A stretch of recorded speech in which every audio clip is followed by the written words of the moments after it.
রবের কিংডমে যত দুর্নীতিবাজ নেতা নেত্রী এবং কর্মী সমাজ রয়েছে, এদের থেকে আল্লাহ তাআলার কাছে আশ্রয় চাচ্ছি। সম্মানিত দর্শকবৃন্দ, আপনাদের সকলকে জানাই সালামুন আলাইকুম। রবের কিংডমে আমাদের কোন নামে চলতে হবে এবং কোন ভাবে জীবন কাটাতে হবে? কেননা আমরা হিন্দু সমাজের লোকদেরকে দেখতে পাই, তারা গাই পূজা করে, প্রতিমা পূজা করে। খ্রিস্টানদেরকে দেখতে পাই, তারা ঈসা রাসূলের পূজা করে।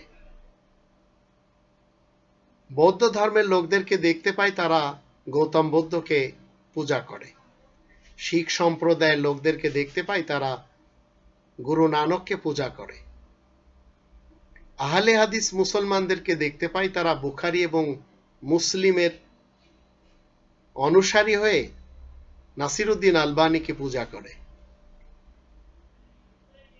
সুন্নি মুসলমানদেরকে দেখতে পাই, তারা সিয়ায় সিত্তাকে মেনে আবু হানিফাকে পূজা করে। দেওবন্দি যারা নিজেদেরকে বলছে, তারা দেওবন্দের আকাবিরিনদের পূজা করে। বেরেলভি মুসলমান যারা নিজেদেরকে বলছে, তারা কবর, মাজার এগুলি পূজা করে। কাদিয়ানী সমাজের লোকেরা মির্জা গুলাম আহমদ কাদিয়ানীর পূজা করে। শিয়া মুসলমানেরা ইমাম হাসান এবং ইমাম হুসাইন, আলী আর ফাতেমা এদেরকে পূজা করে। রবের কিংডমে আপনাকে এবং আমাকে কি করতে হবে? আপনাকে এবং আমাকে 22 নম্বর সূরা আল হজের 78 নম্বর আয়াতে লেখা, হুয়া সাম্মাকুমুল মুসলিমিন, সেই সত্তা তোমাদের নাম মুসলিম রেখেছেন। আর 3 নম্বর সূরা আল ইমরানের 102 নম্বর আয়াতে বলা হচ্ছে, ওয়ালা তামুতুন্না ইল্লা ওয়া আনতুম মুসলিমুন, তোমরা মৃত্যুবরণ করবে না মুসলিম নাম ছাড়া।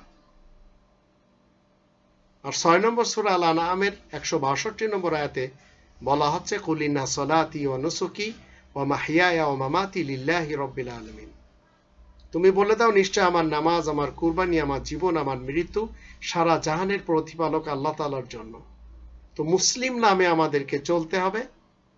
মুসলমান শিয়া, সুন্নি, সালাফি, হানাফি, শাফি, মালিকি, হাম্বলি, মাতুরিদি এইসব নামে না। আর এই মুসলিম নামে আমাদেরকে মৃত্যুবরণ করতে হবে।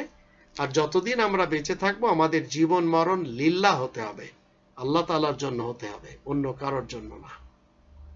আল্লাহ আমাদের সবাইকে কোরআন মতে জীবন কাটানোর তৌফিক দান করুন।